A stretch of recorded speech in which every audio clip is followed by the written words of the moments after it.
সবাইকে স্বাগত দীপ্ত সন্ধ্যার সংবাদের সাথে রয়েছে দোলা ডলারের। শুরুতেই জানাবো সংবাদ শিরোনাম।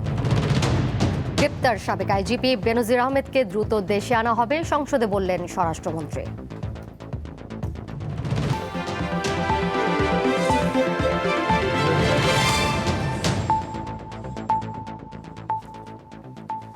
পুলিশের সাবেক মহাপরিদর্শক বেনজির আহমেদ দুবাইয়ে গ্রেপ্তার হয়েছেন।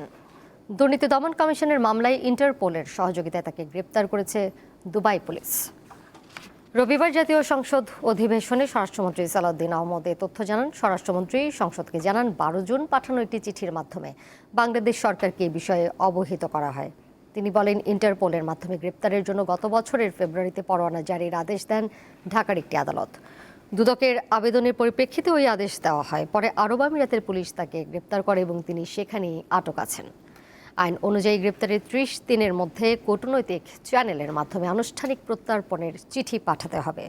স্বরাষ্ট্রমন্ত্রী সংসদে আরও জানান, সব কিছু প্রস্তুত আছে, দ্রুতই তাকে দেশে নিয়ে আসা হবে। দুদক কর্তৃক প্রত্যর্পণের জন্য প্রয়োজনীয় মামলা, গ্রেপ্তারি পরোয়ানা ও তদন্ত সংক্রান্ত দলিলাদি প্রস্তুত। স্বরাষ্ট্র মন্ত্রণালয় কর্তৃক এক্সট্রাডিশন প্রপোজাল প্রস্তুত ও অনুমোদন এবং পররাষ্ট্র মন্ত্রণালয়ের মাধ্যমে ইউএই কর্তৃপক্ষের নিকট কূটনৈতিক চ্যানেলে আনুষ্ঠানিক এক্সট্রাডিশন রিকোয়েস্ট প্রেরণ করে এনসিবি আবুধাবির সাথে সমন্বয়পূর্বক অতি দ্রুতই তাকে বাংলাদেশে নিয়ে আসা হবে। এটি বাংলাদেশ পুলিশের একটি ঐতিহাসিক সাফল্য। এবারে বাজেট প্রসঙ্গ।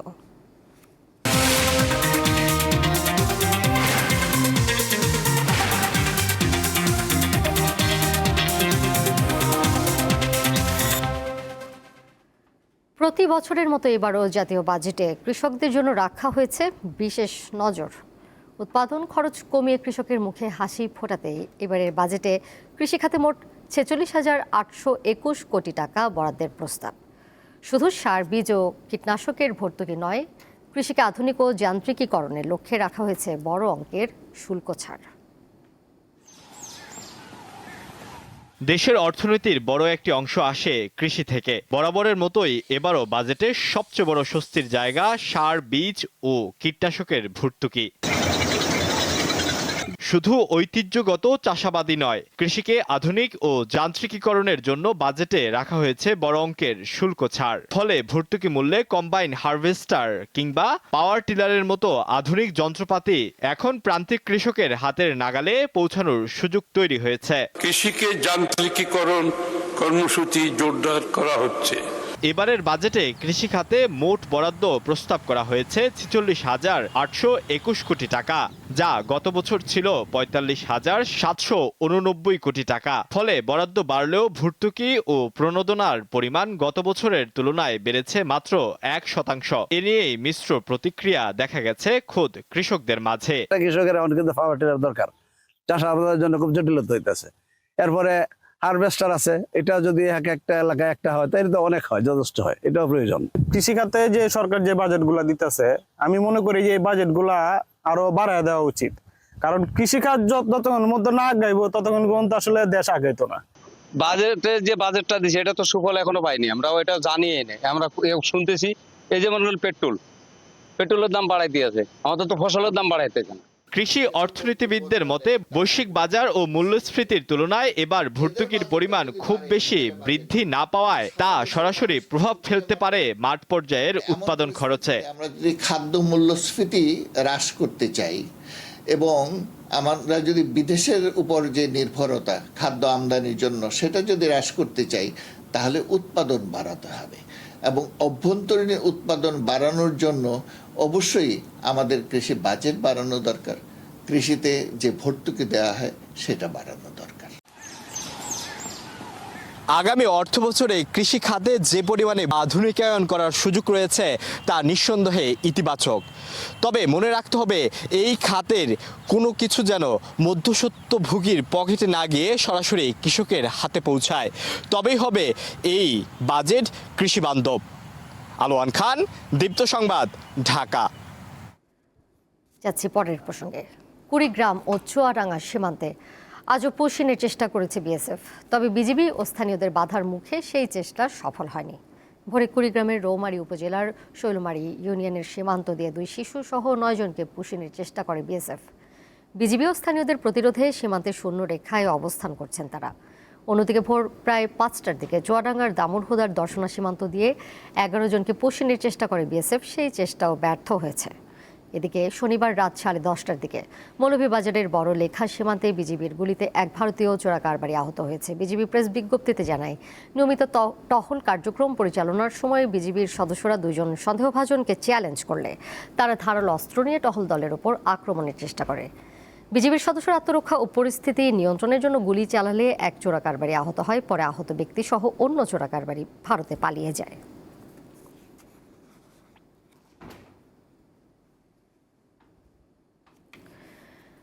দীনেশ ত্রিবেদী ঢাকায় ভারতীয় হাই কমিশনারের দায়িত্ব নেওয়ায় 2 দেশের সম্পর্ক নতুন মোড় নেবে।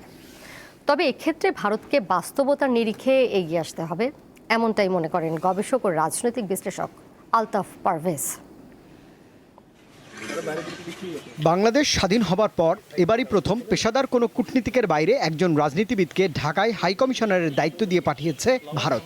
রাজনীতির ময়দান থেকে উঠে আসা দীনেশ ত্রিবেদী এরই মধ্যে দায়িত্বও নিয়েছেন। একটা শক্তি হলে হবে না, দুজনে মিলে যা শক্তি হবে ওইটাই আসল শক্তি। 2024 সালের 5 আগস্টের পর থেকে বাংলাদেশের সবচেয়ে কাছের পড়শির সঙ্গে সম্পর্ক তিক্ত হতে শুরু করে। রাজনৈতিক পালাবদল, ক্ষমতাচ্যুত প্রধানমন্ত্রী শেখ হাসিনার ভারতে অবস্থান এবং পানির ন্যায্য হিস্যা, সীমান্ত হত্যার মতো বিষয়গুলো সংকটের মূল কারণ হিসেবেই দেখছেন এই বিশ্লেষক। আন্তঃনদীর পানির হিস্যায় বাংলাদেশ একটা নাজুক অবস্থায় আছে। তিস্তা চুক্তি হয়নি, গঙ্গা চুক্তি নবায়ন হবে কিনা, একটা সীমান্তে মানুষ মারাও যাচ্ছে, আবার পুশিনও হচ্ছে এবং বাড়তি পুশিনের একটা বিপদ আতঙ্ক তৈরি করে আছে বাংলাদেশের দিকে। এবং বাস ট্রেন যোগাযোগ ইত্যাদিও স্বাভাবিক হয় নাই, মানে নেতিবাচক ঘটনা সব। তো ফলে বাংলাদেশ প্রত্যাশা করে যে ভারত একটা আবার স্বাভাবিক সম্পর্কের দিকে এগোবে। তার মতে পেশাদার কূটনীতিক না হলেও দীনেশ ত্রিবেদীর আগমন 2 বন্ধুপ্রতিম দেশের চলমান শীতল সম্পর্ক উন্নয়নে সহায়ক হবে। কূটনীতির চোখ দিয়ে সবসময় আন্তঃরাষ্ট্রীয় সম্পর্ক উন্নয়ন ঘটানো যায় না। কূটনীতিবিদরা তো একটা যান্ত্রিক দৃষ্টিকোণ থেকে সম্পর্কগুলো এগিয়ে নেন বা দায়িত্ব পালন করেন, কিন্তু ভারত বাংলাদেশ সম্পর্ক যেরকম অবস্থায় দাঁড়িয়েছে এবং এর ঐতিহাসিক যে প্রেক্ষাপট, এখানে একটা রাজনৈতিক প্রজ্ঞার দরকার আছে। ফলে আমি বলবো ভারতের দিক থেকে এই পদক্ষেপটা ইতিবাচক। তবে অমীমাংসিত বিষয় নিষ্পত্তিতে ভারতকে রাজনৈতিক প্রজ্ঞা দেখাতে হবে বলেও মনে করছেন এই রাজনৈতিক বিশ্লেষক। সম্পর্কটা হতে হবে পুরো দেশের সাথে এবং বাংলাদেশের যে কোনো সরকারের সাথে, বাংলাদেশের সকল দলের সাথে এবং সামগ্রিকভাবে বাংলাদেশের 17 কোটি মানুষের সাথে।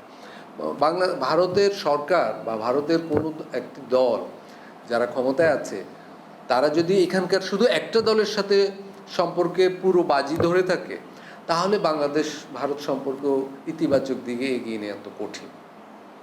ফলে এই দৃষ্টিভঙ্গির উপর দাঁড়িয়ে শেখ হাসিনার ভারতে অবস্থানকে বিবেচনা করতে হবে। বর্তমানে বাংলাদেশ এবং ভারতের দ্বিপাক্ষিক সম্পর্কে এক ধরনের পরিবর্তন ও পুনর্গঠনের একটি সময় চলছে। গণঅভ্যুত্থান পরবর্তী সময়ের তিক্ত সম্পর্কের বরফও হয়তো বলতে শুরু করেছে, তবে এখনও 2 দেশের মানুষের সম্পর্ক বাড়াতে ভ্রমণ ভিসা, অবাধ রেল সংযোগ সহ সীমান্ত নিরাপত্তার সংকটগুলো বড় চ্যালেঞ্জ হিসেবেই সামনে আসছে। রুবায়েত হাসান, দীপ্ত সংবাদ, ঢাকা। দেশীয় কাঁচামাল ব্যবহার করে পরিবেশ বান্ধব বিকল্প পণ্য তৈরি করছেন মৌলভীবাজারের তরুণ উদ্ভাবক সাজ্জাদুল ইসলাম। রবিবার দুপুরে সচিবালয়ে প্রধানমন্ত্রীর সঙ্গে সাক্ষাৎ করেন সাজ্জাদুল ইসলাম। এই সময় তিনি কৃষিজ ও জৈব বর্জ্যকে কাজে লাগিয়ে তৈরি করা বিভিন্ন উদ্ভাবনী পণ্যের ধারণা ও কার্যক্রম তুলে ধরেন। তরুণ এই উদ্ভাবক জানান, পচে যাওয়া ও ফেলে দেওয়া সবজি থেকে বিকল্প পলিথিন তৈরির কাজ করছেন তিনি। পাশাপাশি কলাগাছ ব্যবহার করে নির্মাণ সামগ্রী হিসেবে ব্যবহারযোগ্য ঢেউটিন, টাইলস এবং বোর্ড উৎপাদনের প্রযুক্তিও উদ্ভাবন করেছেন তিনি। এ সময় প্রধানমন্ত্রী তাকে প্রশংসা করেন।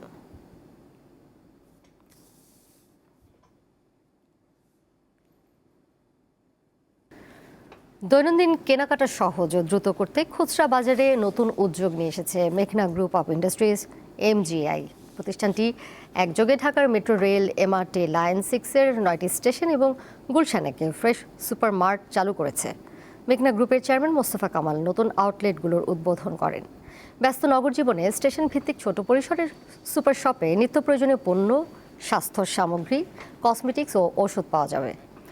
এমজিআই জানিয়েছে, দেশের আধুনিক খুচরা বাজার সম্প্রসারণের লক্ষ্যে প্রাথমিকভাবে আরও 50টি আউটলেট চালুর পরিকল্পনা রয়েছে।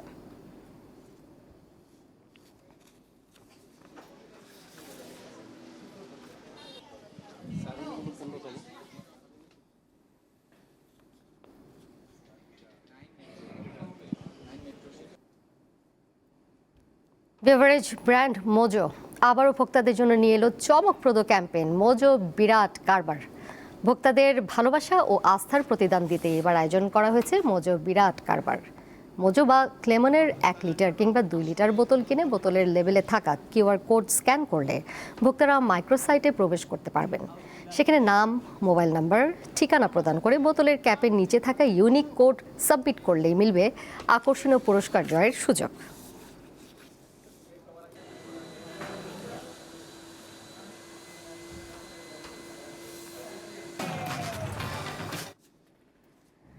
এবারে আন্তর্জাতিক প্রসঙ্গ। যুক্তরাষ্ট্র ও ইরানের মধ্যে চলমান যুদ্ধের অবসানে একটি শান্তি চুক্তি আজ রবিবারই স্বাক্ষরিত হবে বলে দাবি যুক্তরাষ্ট্রের প্রেসিডেন্ট ডোনাল্ড ট্রাম্পের। অন্যদিকে ইরান বলছে কয়েকদিনের মধ্যে চুক্তিটি হতে পারে, ফলে চুক্তি স্বাক্ষরের সময় নিয়ে সংশয় দেখা দিয়েছে। এ বিষয়ে বিস্তারিত আলোচনা করেছেন সহকর্মী ইশরাত সোমা ও সাইফুর রহমান শিশির। যুক্তরাষ্ট্র ও ইরানের মধ্যে চলমান যুদ্ধের অবসানে একটি শান্তি চুক্তি আজ রবিবারই স্বাক্ষরিত হবে বলে দাবি যুক্তরাষ্ট্রের প্রেসিডেন্ট ডোনাল্ড ট্রাম্পের। অন্যদিকে ইরান বলছে কয়েকদিনের মধ্যে চুক্তিটি হতে পারে, ফলে চুক্তি স্বাক্ষরের সময় নিয়ে সংশয় দেখা দিয়েছে। এ বিষয়ে বিস্তারিত আলোচনা করেছেন সহকর্মী ইশরাত সোমা ও সাইফুর রহমান শিশির। ইরান এবং যুক্তরাষ্ট্রের শান্তি চুক্তি প্রায় চূড়ান্ত বলে দাবি করেছেন মার্কিন প্রেসিডেন্ট ডোনাল্ড ট্রাম্প। এর আগেও অনেকবার তিনি এই দাবি করেছেন, কিন্তু বাস্তবতা এবং ইরানের অবস্থান দেখা গেছে ভিন্ন, যার কারণে এই শান্তি চুক্তি নিয়ে জটিল অবস্থা তৈরি হয়েছে। শান্তি চুক্তির বর্তমান পরিস্থিতি নিয়ে আলোচনা করব সহকর্মী সাইফুর রহমান শিশিরের সাথে। শিশির, আমরা দেখছি যে ট্রাম্প বারবার বলছেন চুক্তি চূড়ান্ত হয়ে যাচ্ছে, কিন্তু ইরানের অবস্থান এবং ইরানের মন্তব্য ভিন্ন। এখনকার পরিস্থিতি কি আমাদের জানান? ধন্যবাদ আপনাকে। আসলে এর আগের প্রত্যেকবারই একই অবস্থা হয়েছে। ট্রাম্প বলেছে যে একদম চুক্তি হয়ে গেছে, কালকেই স্বাক্ষর হবে অথবা এই সপ্তাহে স্বাক্ষর হবে, কিন্তু ইরানের পক্ষ থেকে সেটি বারবারই প্রত্যাখ্যান করা হয়েছে। তবে এবারের বিষয়টা একটু হলেও ভিন্ন এই জন্য আপনি দেখবেন যে যেমন ইরানের যে পররাষ্ট্রমন্ত্রী আব্বাস আরাকচি, তিনি কিন্তু বলেছেন যে হ্যাঁ, আমরা এত কাছাকাছি এর আগে কখনো আসিনি চুক্তি নিয়ে। এটা একটা ইতিবাচক ব্যাপার। আরেকটি বিষয় হচ্ছে যে আপনার সংযুক্ত আরব আমিরাত, তাদের যে বিভিন্ন ব্যাংকে ইরানের যে অর্থ ছিল সেটি তারা ছাড় দেওয়ার ব্যাপারে রাজি হয়েছে। এবং গতকাল যে গণমাধ্যমে একটি খবর এসেছে যে সংযুক্ত আরব আমিরাত এরই মধ্যে প্রায় $300 কোটি মতন তারা হস্তান্তর পরিশোধ করেছে। এটিও একটি ইতিবাচক ব্যাপার। একটি মজার তথ্য আপনাকে দেই, সেটি হচ্ছে যে যুক্তরাষ্ট্র বলেছে যে $2400 কোটি তারা ছাড় দেওয়ার জন্য, ট্রাম্প, এটা আজকের খবর, আজকে বলেছে যে তারাও ছাড় দেওয়ার জন্য রাজি হয়েছে। আমরা আগেও দেখেছি কিন্তু যে ট্রাম্প তার অবস্থানে অনড়, ইরান তার অবস্থানে অনড়, কোনো পক্ষকে আসলে ছাড় দিতে রাজি না। তো এবার আসলে কে কি রকম ছাড় দিচ্ছে, কেউ কি কোন পক্ষ কি কিছু বলেছে? এবার কিছু ছাড় দেওয়ার, এই যে আমরা ছাড় দেওয়ার কিছু ব্যাপার তো দেখলামই, যে অর্থ যেটা ছিল তাদের জব্দ করা অর্থ, সেটি তারা ছেড়েছে, অলরেডি ছাড়া শুরু হয়েছে। এখানে একটি ব্যাপার দেখা যাচ্ছে। আরেকটি হচ্ছে হরমুজ প্রণালীতে যে ইরানের যে মাইন পুঁতে রাখা ছিল সেইটি অপসারণ করার জন্য বিভিন্ন উদ্যোগ নিয়ে আলাপ আলোচনা হচ্ছে। এবং আজকে পাকিস্তানের যে প্রধানমন্ত্রী শাহবাজ শরীফ এবং আজকে কাতারের একটা নেগোসিয়েটর, একটা দল, তারাও হচ্ছে যে তেহরানে গিয়েছে যে এই যে সমঝোতা স্মারক যেটি স্বাক্ষরিত হবে তার ভাষা কীরকম হবে সেটি নির্ধারণ করার জন্য। আমরা দেখেছি যে ইরান কিন্তু বারবার চুক্তির মধ্যে বলেছিল লেবানন এবং গাজায় কোনো হামলা করা যাবে না। এই বিষয়ে যুক্তরাষ্ট্র কি বলছে এবং ইরানের এই যে প্রস্তাব, এটা কি ইসরায়েল মেনে নিয়েছে কিনা? এই জায়গাটিতে আসলে আজকে যখন এইটি নিয়ে কথা হচ্ছে তখনও নেতানিয়াহু বলেছে যে আসলে ইরান এবং যুক্তরাষ্ট্রের মধ্যে যে চুক্তি তার সাথে ইসরায়েলের কোনো সম্পর্ক নাই। অর্থাৎ তারা কিন্তু ওই জায়গাটির যে একটি অনিশ্চয়তা ছিল সেই অনিশ্চয়তা কিন্তু সেরকমই রয়ে গেছে। লেবানন থেকে ইসরায়েলের সেনা প্রত্যাহার হয়তো হবে না, যেহেতু ইসরায়েল ঘোষণা দিয়েছে তারা এই চুক্তির সাথে নেই। এটি শুধুই মাত্র তেহরান এবং ওয়াশিংটনের চুক্তি। সুতরাং ওই যে অনিশ্চয়তাগুলো ছিল লেবাননে কিংবা গাজায়, সেগুলো সেরকমই হয়তো থেকে যাবে। ট্রাম্প বলছেন আজ রাতেই অর্থাৎ রবিবার দিনই চুক্তি হবে, কিন্তু ইরান বলছে ভিন্ন কথা, যে কোনো দিন চুক্তি হতে পারে। অর্থাৎ দুই পক্ষের দুই রকম তথ্য এবং চুক্তি নিয়ে ধোঁয়াশা রয়েই যাচ্ছে। দেখার বিষয় যে আসলে ভবিষ্যৎ কি রয়েছে এই চুক্তির জন্য। আর এই ছিল এখনকার মতো। পরের সংবাদ দেখবেন রাত 11টায়। সাথে থাকার জন্য ধন্যবাদ সবাইকে।